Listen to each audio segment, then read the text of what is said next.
ہمارا تو خیال تھا کہ بھارت کو لوگ لعن طعن کر رہے ہوں گے کہ بھئی آپ نے مقبوضہ جموں اور کشمیر میں کیا کر دیا، پچھلے 320 دنوں سے وہاں پہ لاک ڈاؤن ہے، بلیک آؤٹ ہے کمیونیکیشنز کا، تو دنیا کوئی سوچ رہی ہوگی، کچھ ہماری کشمیر کے لیے لابنگ کر رہی ہوگی، لیکن ہمیں تو لگتا ہے کہ وہ سارا لابنگ ریورس میں ہو رہی ہے۔ مطلب اتنے زیادہ ووٹ، مطلب 2/3 میجورٹی، اس سے بھی زیادہ 128 ووٹ ہوتے ہیں یوزلی، اگر صحیح 193 ممبرز لگا لیں تو یہ تو مطلب 184 ووٹ لے لینا تو بڑی کمال کی بات ہے، میں سمجھتا ہوں بھارت کے لیے، اور ان کی سفارتکاری کو شاباش دینی پڑتی ہے۔ لیکن ہم نے دیکھا ہے کہ کشمیر پہ اور بھارت پہ جو ہماری سفارتکاری رہی ہے اس کا تو برا حال ہوا نا۔ جتنی بھی لابنگ پانچ تھی وہ فیل ہی فیل ہے۔ ہوئی ہے، صحیح صرف یونائٹڈ نیشنز میں کیا، آپ اگر دیکھ لیجئے وہ IC میں دیکھ لیجئے، ہیومن رائٹس کونسل میں دیکھ لیجئے، تو کہیں بھی ہمیں سپورٹ کہیں بھی نظر نہیں آئی۔ بھارت وہ سیکیورٹی کونسل ہے جو اقوام متحدہ کی، اس کا نان پرماننٹ ممبر بن گیا ہے 2 سال کے لیے، صحیح 2021 اور 2022 کے لیے۔ اور یاد رہے کہ 192 ممالک میں سے 184 نے بھارت کے 84 حق نے میں بھارت کے حق ووٹ میں دیا ہے۔ ووٹ دیا ہے کہ دیکھیے ایشیا پیسیفک گروپ کی جو میٹنگ ہوئی تھی وہ 21-22 جون 2019 کو ہوئی تھی، پچھلے سال ہوئی تھی، جی اور اس میں یہ فیصلہ کیا گیا تھا کہ جو بھارت ہے وہ اکیلا ایشیا پیسیفک گروپ میں ہے اور کوئی دوسرا ملک کنٹیسٹ نہیں کرے گا۔ اگر آپ چاہتے تو آپ اس وقت اپوز کر سکتے تھے، جو بالکل کہ آپ نے نہیں کیا۔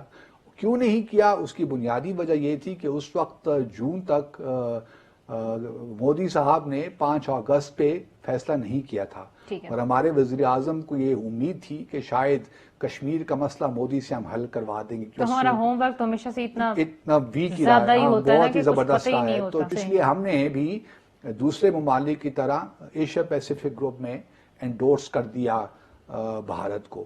اب یہ کہنا ہے کہ جی 2013 کا 2013 ڈیسیژن کا ہے۔ ہے تو بالکل غلط اسٹیٹمنٹ ہے۔ بالکل جس طرح ہمارا دیکھیں، اب مثال کے طور پر ہم نے اپنا کینڈیڈیچر پاکستان نے فلوٹ کیا ہوا ہے 2025-2026 کے لیے، ٹھیک ہے۔ ٹھیک ہے۔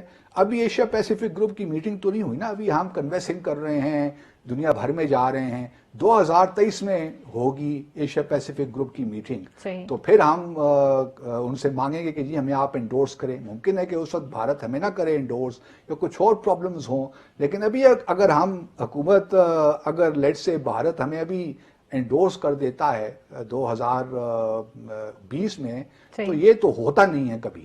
کہ صحیح یہ اس طرح ہوتا ہے کہ اگر آپ ریسیپروکل ارینجمنٹ کرتے ہیں، مثال کے طور پر اگر بھارت سے ہم نے اس دفعہ یہ کہا کہ جی ہم آپ کو سپورٹ کر رہے ہیں اس دفعہ، تو جب ہمارا کینڈیڈیچر آئے گا تو آپ ہمیں سپورٹ کریں گے۔ ٹھیک ہے، ایک ریسیپروکل کنڈیشنل ایک طرح۔ ریسیپروکل ارینجمنٹ ہوتا ہے ملٹی ٹھیک ہے لیٹرل الیکشنز میں، اور لوگ کرتے بھی ہیں، ہم نے انڈیا کے ساتھ پہلی بھی کئی بار کیا ہے، تو اس میں کوئی بڑی بات نہیں ہے۔ بالکل لیکن یہ کہنا کہ جی یہ 2013 میں ہو، بالکل میرے خیال میں غلط اسٹیٹمنٹ ہے۔ لیکن سر اب اور دوسری طرف اگر آپ آئیں تو ہمارے جو شاہ صاحب ہیں ان کا تو کہنا یہ ہے کہ ہم نے تو مخالفت کی تھی۔ اب میں اس پہ آ گیا نا، اب دیکھو UNGA کا جو مطلب کل جو ووٹنگ ہوئی اس میں آپ دیکھ لیجئے کہ 192 میں سے جس طرح آپ نے کہا 184 ووٹ ملے بھارت کو۔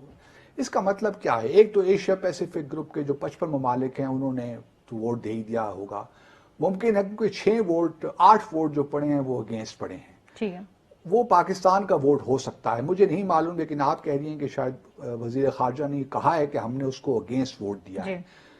اگر اس کے اگینسٹ ووٹ دیا ہے تو اچھا کیا ہے، لیکن آپ اس کو پھر اوپنلی کہیں بھی، ٹھیک ہے نا، دبی دبی زبان الفاظ مت کہیے، صحیح کیونکہ جب آپ نے ایشیا پیسیفک گروپ میں بھارت کو انڈورس کیا تھا تو اس وقت معروضی حالات اور تھے، صحیح آپ اوپنلی کنوینسنگ بھی کر سکتے تھے بھارت کے خلاف کہ آپ کو اس کو ووٹ اتنے نہ ملتے، ٹھیک ہے لیکن ہم نے دیکھا ہے کہ کشمیر پہ اور بھارت پہ جو ہماری سفارتکاری رہی ہے اس کا تو برا حال ہوا نا۔ جتنی بھی لابنگ تھی وہ فیل ہی فیل تھی۔ ہوئی ہے، صحیح صرف یونائٹڈ نیشنز میں کیا، آپ اگر دیکھ لیجئے وہ IC میں دیکھ لیجئے، ہیومن رائٹس کونسل میں دیکھ لیجئے، تو کہیں بھی ہمیں سپورٹ کہیں بھی نظر نہیں آئی۔ ٹھیک ہے تو اگر یہاں بھی آپ کچھ محنت کرتے تو مجھے یقین ہے، کیونکہ ہمارے نئے سفیر وہاں گئے ہیں نا، جی امبیسڈر اکرم صاحب، تو ہمیں تو بڑی امیدیں تھیں ان سے، لیکن وہ مطلب اتنے ووٹ دلوا دیے انہوں نے بھارتوں کے، ہمارے تو شرم سر جو ہیں شرم سے جھک گئے ہیں۔ بالکل ہمارا تو خیال تھا کہ بھارت کو لوگ لعن طعن کر رہے ہوں گے کہ بھئی آپ نے مقبوضہ جموں اور کشمیر میں کیا کر دیا، پچھلے 320 دنوں سے وہاں پہ لاک ڈاؤن ہے، بلیک آؤٹ ہے کمیونیکیشنز کا، تو دنیا کوئی سوچ رہی ہوگی، کچھ ہماری کشمیر کے لیے لابنگ کر رہی ہوگی، لیکن ہمیں تو لگتا ہے کہ وہ سارا لابنگ ریورس میں ہو رہی ہے۔